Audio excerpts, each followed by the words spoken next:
안녕하세요. 안녕하십니까. 나는 이게 일이 잘 안 하기가 싫어.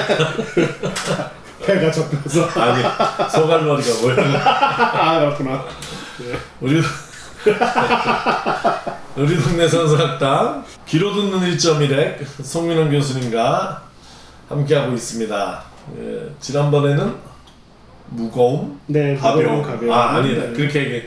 고대 금동의 미학에 대해서. 네, 고상하게. 예, 미학에 대해서 이야기했고, 오늘은 어떤 주제를 가지고 네, 오셨습니까? 오늘은 그것과 좀 연결되는 이야기이기도 한데 고대근동의 풍요라고 하는 것이 어떤 개념을 갖고 있는가. 특별히 이제 비슷할 것 같은데? 이스라엘의 특별히 가나안 지역을 그 땅을 기반으로 한 이스라엘의 어떤 풍요 개념에 대해서 좀 설명을 좀 하고 싶어서 오늘 이야기를 가져왔습니다. 그 풍요하면 제일 기억에 남는 뭐 젖과 꿀이 흐르는 그렇죠. 그 풍요의 땅 가나안. 네. 그렇게 들어가고 싶어 했던 거 아니에요? 그렇죠. 그 젖이라고 하는 단어가 할라무, 우리가 지난 시간에 배웠던 그게 헬레브와 관련된. 그 기름진인데 그때. 그때 유지망. 네. 맞아요. 네. 유지망을 나타내는 그 젖이라고 번역하는 거죠. 젖과 끓이 흐르는 땅이라고 하는 표현이. 그래서 사실 우리가 듣기만 해도 좋다, 그죠? 네, 젖과 꿀이 막 땅에서 막 흐르고 있다. 네, 우유가 막 흐르고 있고. 그래서 토종꿀. 제가 어렸을 때 봤던 그 성경의 그림들, 사파들을 볼 때 가장 기억에 남았던 게 이따만한 포도송이를 막 사람들이 끌고 갔던 거인들이지. 네. 그래서 이 포도송이 이거 하나만 해도 이만큼 이 지역이 아주 기름지고 풍요로운 지역이다라고 하는 걸 상징하는 표현이긴 한데, 근데 실제로 생각해보면 젖과 꿀이 흐르는 땅이라고 하는 표현이 바로 가나안 땅을 상징하는 표현이긴 한데 이게 제가 성경을 다 찾아봤는데 총 20번이 나와요. 네, 이 표현 같이 관용어로. 네, 신약에는 한 번도 안 나오고요. 네. 구약에만 나오는데 총 20번 중에 대부분이 어디 나오냐면 출애굽기, 레위기, 민수기, 신명기, 모세 오경 중에 광야 시절에 나오겠다. 그렇죠. 그게 제가 얘기하는 거예요. 그러니까 이제 꿈이네, 꿈. 그렇죠. 그러니까 어떤 면에서 상대적인 풍요라고 얘기할 수 있죠. 소망. 그렇죠. 광야 생활에 비해서는 그 지역이 아주 비옥한 지역이라고 생각할 수는 있겠는데. 네, 그러니까 힘드니까 광야 생활이 무슨 정신승리 이런 거네. 그러니까 사실은 광야는요 포도송이 같은 거를 구경할 수도 없는 지역이거든요. 그렇지. 그러니까 사실 요만한 포도송이만 봐도 그것이 집채만하게 보였을 가능성이 있고요. 그러니까 실제로 젖과 꿀이 흐르는 땅이라고, 실제로 가나안 땅에 들어가서는 여호수아. 나 그 해석 좋은데요? 네? 그 해석 좋아. 진짜 야채가 전혀 없는 삶에서는 네. 요만한 포도송이 하나만 봐도. 내가 좀 방해하는 것 같은데. 아니요. 내가 몽골에 가가지고 양고기를 먹었거든요. 네. 사람들은 몽고 막 엄청 좋다 그러잖아. 나는 음식이 내가 웬만히 잘 먹는데 힘들더라고. 원래 양고기 좋아하시잖아요 또. 아니 근데 그 좀 달라. 왜냐면 요 통에 양고기를 요리하는 통에 야채 하나도 안 들어가 있어. 거기 야채가 드문. 그 피 한 방울도 안 버린 양을 통째로 넣어가지고 뜨거운 돌멩이 가지고 푹 쪄낸 건데 야채 하나도 없어. 진짜 하나도 없는데 진짜 야채 요만큼만이라도 있으면 너무 좋겠더라고요. 그 요리 이름도 있는데 잊었어요. 그러니까요. 그런 지역들이 기본적으로 채소와 야채라는 게 얼마나 정말 드물고 과일 같은 경우는 이거 말도 못하지. 과일이 어디 있어. 그러니까 그렇게 하니까 정말 광야 지역에 가면 돌짝밭이고요. 거기 뭐 하나 자라도 이렇게 덤불쑥 같은 거 조그맣게 자랄 정도예요. 그러니까 과일, 채소 이런 건 기본적으로 없다고 봐야 되겠네. 네. 근데 거기에는 이제 대추야자 같은 것들이 이제 있죠. 그거 하나가 얼마나 달고 맛있었겠어요, 그죠? 다말. 네. 그래서 타말. 네. 다말. 네. 그러니까 이 대부분이 바로 어디냐면은 바로 광야 시절을 배경으로 하는 지역에서 나오고, 실제로 가나안 지역에 들어가는 그 여호수아에서는 딱 5장 6절 한 번만 딱 너희가 갈 그 땅 이렇게 얘기하면서 아직 이제 본격적으로 안 들어갔구나. 네, 실제로 들어가고 나서는 그 얘기가 없어요. 그러니까 예레미야에 2번 나오고 에스겔에 2번 나오고 일단 딱 요 정도밖에 사실은 젖과 꿀이 흐르는 땅이라고 하는 표현이 나타나지 않아요. 아주 재밌죠. 그러니까 실제 흘렀다기보다는 실제 젖과 꿀이 흐를 만큼 비옥했다고 보기는 어렵겠다. 그러니까 이건 상대적인 건데 네, 광야에 비해서는 그렇게 보일 수 있지만 우리가 생각하는 뭐 김제평야라든지 아니면 뭐 여주의 기름진 땅, 그다음 캘리포니아 같은 데에 비하면 사실은 굉장히 척박한 땅이라고 얘기할 수 있을 거예요. 네. 그러니까 창세기에는 사실 적각거리는 땅이라는 표현이 한 번도 안 나오고 대신에 뭐가 나오냐면 우리 인간에게 아담이 범죄했을 때 하나님께서 너는 평생에 열심히 일을 해야 수고해야 그 소산을 먹을 수 있다. 네가 흙으로 들어가까지 얼굴에 땀을 흘려야, 그러니까 그만큼 고생을 해야 농산물을 얻어먹을 수 있다라고 하는 것이 모든 인류에게 이렇게 주어진 것처럼. 그리고 또한 그 가나안 지역에 처음으로 도착한 아브라함이 그 지역에 도착했을 때 처음으로 그 지역에서 벌어진 일이 뭐냐면 창세기 12장 10절에 그 땅에 기근이 들었습니다. 가자마자 사실은 기근부터 들린 지역이었던 거죠. 그래서 이집트로 가게 되는 얘기가 시작되잖아요. 네, 맞아요. 네. 그러니까 우리는 이제 가나안 땅으로 갔다 그래서 적과 끓이 흐르는 땅으로 갔다고 생각하는데 실은 거기는 가자마자 기근이 드는 땅이었어요. 그 또한 우리가 풍요를 상징할 때 성경의 풍요를 나타낼 때 대표적인 단어가 만몬이라고 하는 단어가 많이 쓰잖아요. 만몬이라는 단어. 사실 만몬이라고 하는 단어가 저는 기독교에서 왜 이렇게 많이 널리 퍼져 있는지 잘 이해가 안 돼요. 왜냐하면 만몬이라는 단어는 구약에도 한 번도 안 나오는 단어고요. 신약에도 딱 한 번 나와요. 아니 2번 나오는데 네, 마태복음 6장 24절에 한 번 나오고 거기에 병행 구절인 누가복음 16장에 이제 3번 정도가 나오는데 같은 구절이, 그러니까 예수님의 말씀에서 만몬이라는 단어가 딱 한 번 나와요. 이거는 이제 아람어거든요. 히브리어도 아니고. 만몬을 이제 번역한 건데 뜻은 이제 재산, 뭐 이득, 부요 뭐 이런 뜻이에요. 그래서 개역개정은 사실 만몬이라는 단어를 다 재물로 번역했지 만몬이라고 하는 음역을 쓴 적은 없어요. 근데 왜 한국 기독교 중에 만몬이라는 단어를 모르는 사람이 없는지 모를 정도로 만몬신 이렇게 얘기를 하잖아요. 만몬신. 네. 근데 사실은 만몬이라는 단어가 우리가 갖고 있는 성경에는 만몬이라고 번역된 적이 한 번도 없고 참 이런 단어가 되게 드문 단어임에도 불구하고 우리가 만몬을 굉장히 사실은 안 좋은 의미로 누가 설교를 했는데 만몬이라는 게 이제 외우기도 쉽고 크게 어렵지 않은 말이다 보니까 그러면 바알 신상이 있었듯이 만몬 신상이 있는 그런 건 아니겠다, 그죠?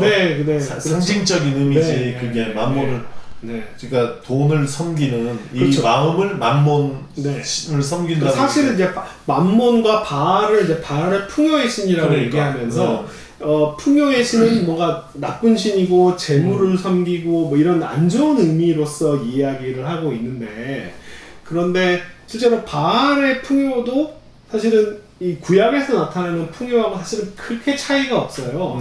그래서 제가 그 설명을 드리고 싶은 거예요. 바알은 가나안 지역을 배경으로 하고 있는 신이에요. 바알 신 자체가. 근데 여기 지금 고대 근동 전체 지도를 보면은 초록색으로 보이는 지역들이 바로 그나마 풍요로운 지역이고요. 저희가 조승달이네, 그죠? 그렇죠. 이 초록색을 제외하고 나머지 지역은 화염혈관한 색깔이 바로 사람이 살 수 없는 사막 지역, 바로 광야가 바로 이쪽 지역인 거죠.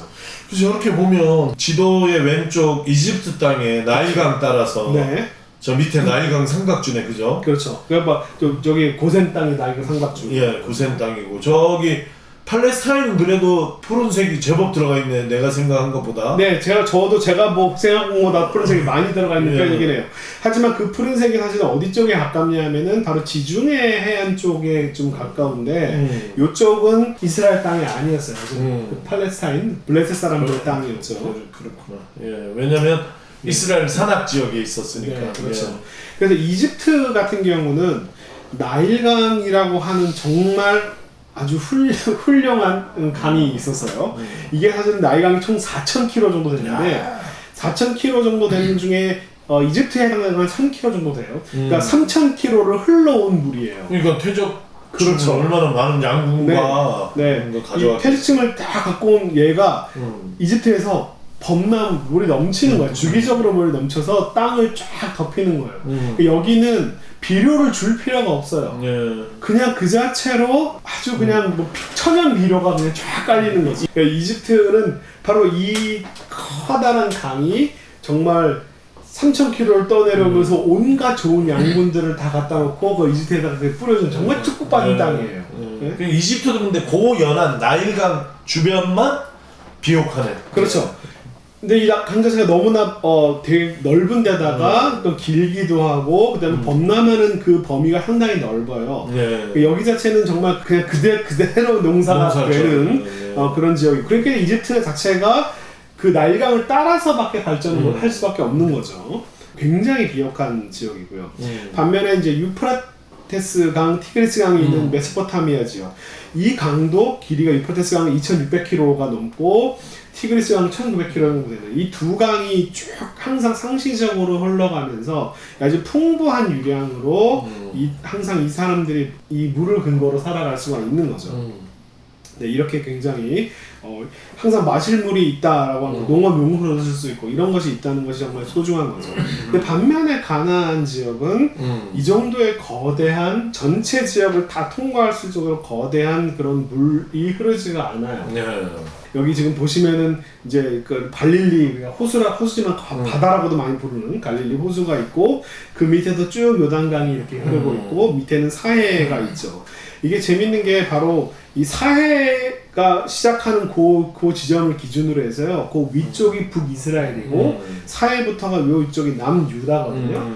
그러니까 이 사해는 굉장히 물이 굉장히 풍부하지만 마실 수 있는 물이 아니잖아요. 소금물이잖아요. 그렇죠? 용업 용수로 사용하기도 어렵고 사람들이 식수로도 쓸 수 없는 그런 곳이기 때문에 이 유다 지역은 북이스라엘에 비해서 유다 지역은 사실 훨씬 더 척박한 지역이에요. 그래서 북이스라엘 높은 곳으로 갈수록 올라갈수록 굉장히 숲이 굉장히 푸르르고요. 나무도 크게 자라고 남유다는 사실은 굉장히 살기 어려워요. 거기다가 특별히 이스라엘이 위치하고 있는 것은 바로 구릉지대라고 하죠. 힐컨트리라고 하잖아요. 이 구릉지대에서는 기본적으로 항상 물이 흐르는 게 아니라 이쪽 지역은 뭐에 의존할 수밖에 없냐면 비에 의존할 수밖에 없어요. 그러니까 사실 이쪽 지역에서 살기 좋은 곳은 다 어디냐 하면은 바로 페니키아 이제 해변 지중해 연안들이죠. 그러니까 블레셋 사람들은 사실은 좋은 땅을 차지하고 있었고 이스라엘 사람들은 상대적으로 굉장히 열악한 지역을 차지하고 있었다는 거라고 보일 수 있어요. 이게 사실은 바로 가나안 땅을 잘 상징하는 그림. 너무한데 이거? 너무 극단적인 거. 약간 극단적이긴 하죠. 뭐가 강이나 물이 흐르긴 하지만 이게 항상 상시적으로 흐르는 게 아니라 비가 많이 오면은 물길이 생기고 비가 안 오는 건기에는 물이 끊기고 하는 이런 것들이 여기는 가장 중요한 게 여기서 이 땅에서의 풍요는 뭐냐면 가장 중요한 게 뭐냐면은 바로 비가 제때 내리는 거예요. 그래서 이 지역은 기근이 잘 들 수밖에 없어요. 성경에 창세기부터 계속 기근이 나온 이야기 계속 나와요. 아브라함이 이집트로 간 이유도 기근 때문에 한 거고 아들 이삭이 그랄에 가가지고 아비멜렉한테 이렇게 얹혀갈 수밖에 없었던 것도 그것도 기근 때문이고 야곱이 또 요셉 먼저 보내고 그 뒤따라 가게 된 이유가 뭐냐면 기근 때문이고요. 룻기에서 엘리멜렉과 나오미가 예루살렘을 떠나서 모압으로 간 것도 기근 때문이고 다윗 시대에도 기근이 계속 들었고 엘리야 엘리사 시대도 기근이 있었고 기근 상수네요. 그렇죠. 늘 있는 거네요. 네, 그래서 기근이 항상 있다는 이야기가 성경에 그렇게 많은 이유가 그래 나 생각나는데 그래서 가나안의 바알 신이 풍요 신이기도 하지만 스톰갓 그렇죠. 폭풍의 신. 네, 폭풍의 신, 풍우의 신이죠. 그러니까. 바람과 비의 신이면서 풍우의 신과 풍요의 신이 사실 같을 수밖에 없는 거예요. 그러니까 풍요의 신은 뭐냐면 비를 제때 내리게 해주는 신인 거예요. 그러니까 비를 갖고 와야 풍요가 생기지. 그렇죠. 그래서 우리가 지금 21세기에서 내 생각이니까 비가 온다고 풍요가 생길 것 같진 않은데. 그나마 먹고 살 수 있는 뭐가 나으려면 비가 그러니까 그런 면에서 풍요가 굉장히 상대적인 나눠. 그렇죠. 안 굶어 죽는 정도. 맞아요. 21세기에 뭐 이렇게 막 금은보화를 막 둘러치고 뭐 백만장자 억만장자가 되는 이런 얘기가 아니라 그래서 사실 가나안 땅의 바알 신도 그렇고요.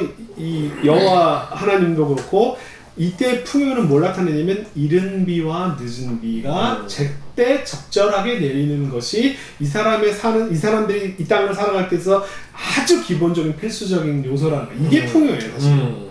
그래서 신명기 11장 14절에 하나님의 축복을 내린다. 여호와께서 이 땅에 축복을 주시는데 축복이 뭐냐면 이른 비와 늦은 비를 적당한 때에는 적절한 때예요. 그러니까 제때 비가 와도 농사와 상관없는 엉뚱한 때에 오면은 사실 필요가 없는 거잖아요. 그죠? 그렇지. 그러니까 씨를 뿌리기 전에, 그다음 씨를 뿌린 뒤에 뭐 곡식이 익어갈 때 이때 제때 비가 오는 게 가장 중요한 거예요. 그러니까 풍요의 축복은 비가 제때 오는 것 정도밖에 안 돼요. 그럼 이른 비와 늦은 비도 씨 뿌림의 앞뒤 그렇죠. 이야기네. 네, 그죠? 그렇게 얘기하죠. 봄철과 가을철 뭐 이런 표현일 거예요. 요엘에서도 그가 너희를 위하여 비를 내리시되 이른 비를 적당하게, 이른 비와 늦은 비가 예전과 같을 것이다. 그러니까 이게 적절하게 항상 주기적으로 예측 가능할 때에 있어줘야지 그것이 바로 풍요를 나타내는 표현이에요. 그래서 이삭이 이제 아들한테, 장자한테 축복을 주고 이제 차자한테 잘못 알고 이제 거꾸로 주는 거잖아요. 장자 축복을 이제 둘째 아들한테 이제 주면서 하나님은 하늘의 이슬과, 이게 비예요. 하늘의 이슬과 땅의 기름짐, 우리가 기름짐 지난주에 배웠죠. 그러니까 비가 제때 내려서 땅이 기름져서 풍성한 곡식과 포도주, 먹을 것이 있는 것이 사실은 축복이에요. 네. 저주는 뭐냐면은 땅의 기름짐에서 멀고, 또한 뭐냐면 하늘 이슬에서 비가에서 멀다는 거예요. 여기선 척박하게 살기가 어려운 상태를 나타내는 표현이라는 거죠. 그 저게 땅의 기름짐은 할레브. 네. 그럼 이건 약간 목축하고 상관이 있나? 그렇게 목축일 수도 있고, 곡식의 그 알곡의 기름이라고도 표현하거든요. 그것도는요? 네, 그래요. 네. 곡식도. 네. 나는 아마 하늘이슬은 농경이고 네. 땅의 기름짐은 목축인가 꼭 그런 것만은 아니에요. 네. 물론 뭐 먹을 게 채소가 자라야 목축도 가능한 것이기 때문에 연결되긴 하지만 곡식 알갱이에 있는 그 기름진 부위라고 얘기하는 그런 부분도 있거든요. 기름이 잘 자주르기도 하죠. 네. 그래서 아마 우리는 지방과 탄수화물을 분리하지만 이분들은 탄수화물을 먹어서 지방이 된다는 걸 이미 알고 있었던 것 같아요. 자, 그래서 이게 좀 재밌는 건데 뭐냐면 홍수 이야기가 성경에 있잖아요. 이게 아트라시스 메소포타미아 지역에 이제 있는 그 아트라시스에서는 홍수가 왜 생기냐면요. 아트라시스가 뭐예요? 메소포타미아에 있는 신화예요? 네, 바빌론에 있는 그 신화의 홍수 이야기 중에 하나인데 우리만 마르둑밖에 모르는데. 네, 그렇죠. 왜 이제 홍수가 왜 생겼는지를 설명하면서 대규모적 홍수, 인류를 다 멸하는 그 아트라시스 이렇게 얘기해요. 그러니까 원래 신들이 있었는데 높은 신들이 있고 하급신들이 있어요. 하급신들이 상급신의 허드렛 일을 하고 있는데 얘네들이 너무 힘들어서 데모를 한 거예요. 우리 너무 힘드니까 그때부터 네, 우리 일을 대신해줄 인간을 만들어가고 라고 해가지고 사람이 나온 이유가 네, 그 사람을 만들었어요. 근데 사람들이 너무 시끄러운 거야, 밤마다. 신들이 잠을 잘 수가 없어. 밤에 자려고 하면 인간들이 너무 시끄럽게 떠들어가지고 그래서 신들이 안 되겠다, 얘네들 다 없애버려야겠다라고 해서 홍수가 왔다고 하거든요.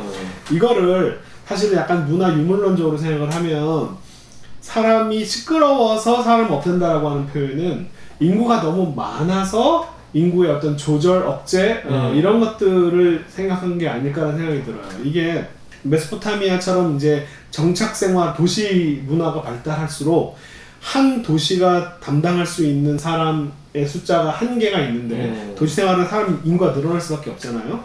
인구가 너무 많이 늘어났을 때 문제가 발생하는 것을 반영한 게 아닐까라는 이제 이런 생각을 하는 거예요. 그래서 메소포타미아의 홍수는 원인이 사람이 너무 많아서 문제가 되는 것, 사람을 없앤다라고 하는 표현이 나와요. 그러니까 사람이 너무 많아서 신들이 홍수를 보냈다는 그렇죠. 이야기가 아트라시스라는 그 신화에 있다 그런 얘기죠. 네.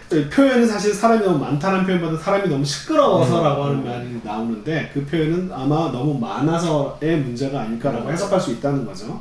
근데 반면에 창세기에서는 뭐가 문제냐면은 사람들 사이에 폭력이 문제가 돼요. 개혁개정에서는 사람들이 포악함이 문제다라고 표현을 하고 그 포악함 때문에 하나님이 내가 그들을 땅과 함께 멸한다라고 표현을 쓰는데 이 폭력이라고 하는 표현은 오히려 사람이 너무 많아서의 문제라기보다는 이 폭력 때문에 사람이 죽어가는 걸 걱정한 게 아닐까. 사람이 없어지는 걸 걱정하는. 잠깐만. 근데 우리 지금 풍요와 가뭄 얘기하다가 홍수 얘기로 왔네. 이게 왜 그러냐면 지금 뭘 비교하고 싶은 거냐면 메소포타미아와 이집트하고 가나안 지역이 근본적으로 다르다는 얘기를 하고 싶은 거예요. 메소포타미아나 이집트 지역은 되게 풍요로운 지역이기 때문에 사람이 엄청 늘었어. 사람이 많아질 수 있는 알았어요. 가능성이 높아요. 그래서 네. 홍수 신화가 양쪽에 있지만 원인을 다르게 본다. 네. 오케이, 예. 오히려 이 사람들이 있는 애들이 서로 싸우고 죽이고 하는 것이 문제다라고 보는 거예요. 여기는 저 창세기의 이야기지. 팔레스타인 그렇죠. 배경은 가나안 그냥 지역은 너무 먹을 게 없어서 말하자면 네. 경쟁이 너무 치열해서 네. 치고받고 싸워서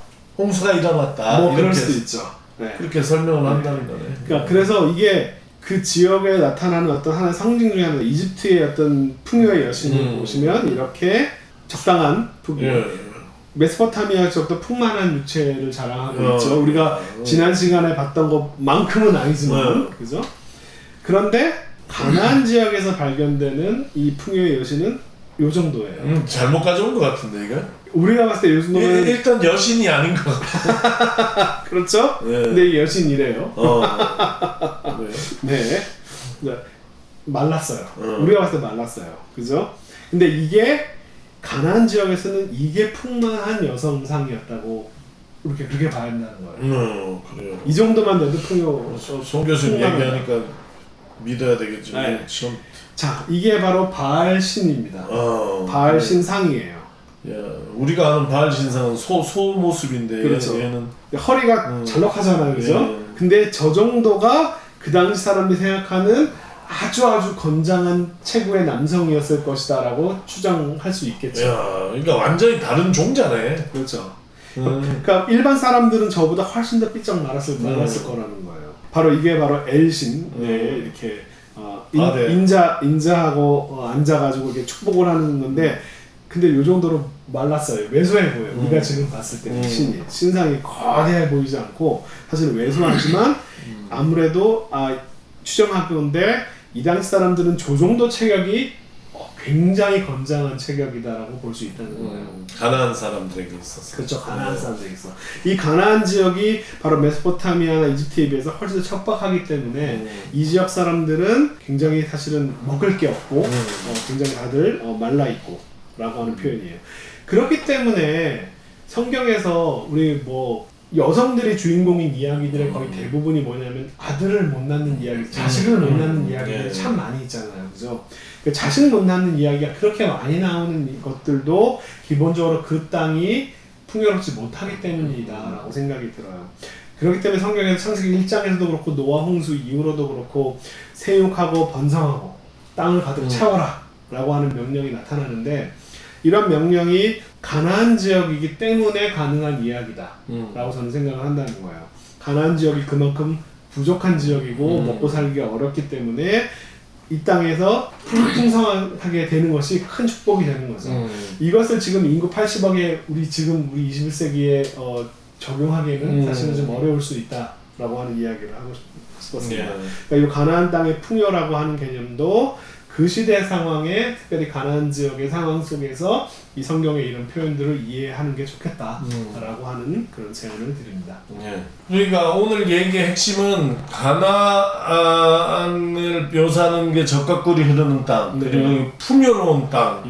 그래서 그 풍요에 마치 이제 이스라엘이 완전히 다 넘어가고 그랬던 것처럼 이야기를 하는데, 실제 그 지역의 풍요라는 건 굉장히 상대적인 개념이고 다른 고대 문명 발상지에 비해서는 훨씬 더 척박하고 훨씬 척박한 땅. 그러니까 이스라엘은 사실 가나안에 들어가서도 훨씬 척박한 삶을 살았다. 이렇게 추정을 해도 되겠네요. 그렇기 때문에 어떤 면에서는 그 가나안 땅을 중심으로 한 이스라엘 사람들에게는 그 주변 지역의 풍요로움이 어떤 한편으로는 위협이 될 수 있었다는 생각도 들어요. 근데 이스라엘에게는 광야를 경험한 이스라엘에게는 이 가나안의 풍요마저도 풍요로운 거죠. 굉장히. 그렇기 때문에 하나님이 계속 그 유월절이라든지 초막절 이런 것들 통해서 그 시절을 기억해라. 광야 시절을 기억하고 이집트에서 노예살이했던 걸 계속 기억하라라고 끊임없이 얘기하는 것이 그 가나안 땅에 그 정도의 풍요함에도 만족하고 당연하게 생각하지 말아라라고 하는 이야기를 그런 절기들을 통해서 끊임없이 기억하게 만든 게 아니었을까라고 생각합니다. 그러니까 이 이스라엘은 진짜 풍요는 경험도 못했는데, 그렇죠. 상대적으로 보면. 상대적으로 보면 근데 요만한 풍요에 많이 넘어가서 하나님을 잊고 뭐 이랬었다 이렇게 그렇게 볼 수도 있겠죠. 예.